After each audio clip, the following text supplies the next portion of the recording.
Hi, everyone. Welcome back to our Women's History Month series. I am so excited to be joined today by an incredible female entrepreneur and CEO who has found amazing and innovative ways to combine fashion with women's activism.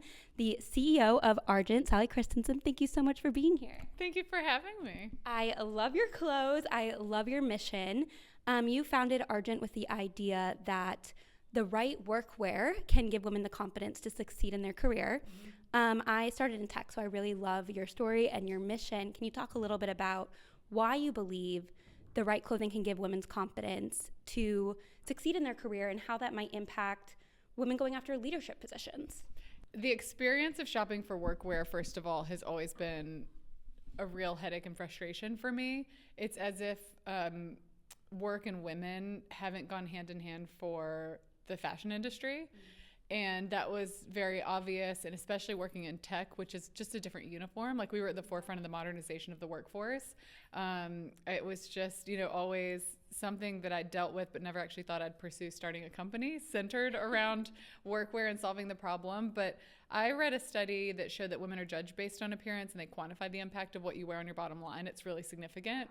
And so I think that, coupled with my own experience of wearing something that I love and that I feel great in and how that gives me confidence, was sort of the catalyst for just quitting and going after starting this.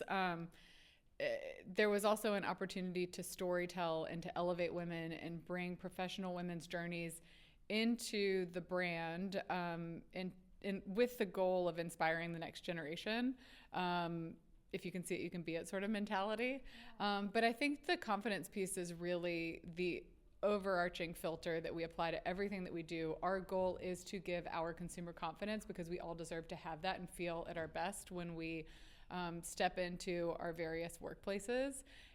We exist within a patriarchy, so how do we maximize our chances of success within that? And we all deserve to just feel great. And the last thing I'll say, and I won't be this long-winded on everything, the last thing I'll say is that confirmation bias is a very real thing too. So a lot of people expect women to be inferior, and so they come with that natural bias. And when you dress the part and you're showing up as your most confident self, then they'll actually listen to what you're saying, versus if you show up and you don't feel great and you're dressed, it may be wearing something that matches their expectation, that they're going to be dismissive of your message. There's a lot to it, but really our goal is to just give confidence if and where we can. I love everything you just said. I want to dig a little deeper on the idea that women are judged by what they wear, and it impacts kind of their bottom line and their success in their career. I mentioned to you I started in tech. When I was a senior in college, I started working full-time at a tech company and had a experience I think that is not unique to young women, but I've talked about it a lot with my friends. There's a perception that amongst young women that if they dress too feminine, too girly, they might not be taken seriously in male-dominated workspaces. But it's not just men. I dressed very appropriate, but I think more trendy and cute at work, but very conservative and still workwear. And about 6 months into my internship, a woman told me on my team that she didn't take me seriously at first because she thought I was too cutesy to do the job, and I proved her wrong, and she was wrong. And I really held that story with me for a long time because it's not something I even really thought about. I was in tech. It was a little different. And how are you pushing back on the narrative that you can't dress feminine, you might not be taken professionally, kind of helping people shift that mindset in workplaces? I mean, what a stunning admission, first of all. I mean, but it's not shocking. So I feel like the fact that we even have to talk about the fact that we're judged based on what we wear is bullshit. Yeah. With that said, awareness is the name of the game. You need to know what it takes to get promoted. You need to know what your peers are making. You need to know a long list of things that men, since the beginning of time, have had access to that we do not have access to. When we work with women individually, we talk with them about their personal style, the dress code within the business that they're working, and what their goals are. And the reality is the experience that you had is certainly not unique to you. Like, I think that that happens and that conversation doesn't happen, but I think that dismissiveness happens all the time to women. We're underestimated, and this is where awareness comes into play. That is,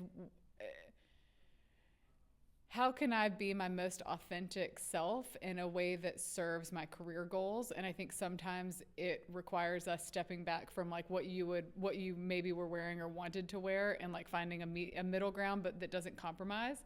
I think that's like kind of the option with the reality that we're living in.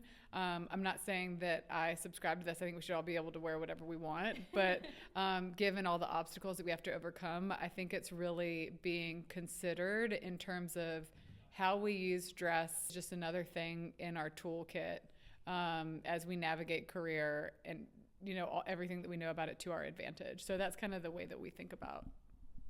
Yeah, that's great. Yeah. And I think really valuable. As a CEO and a founder, you are really in a male-dominated space.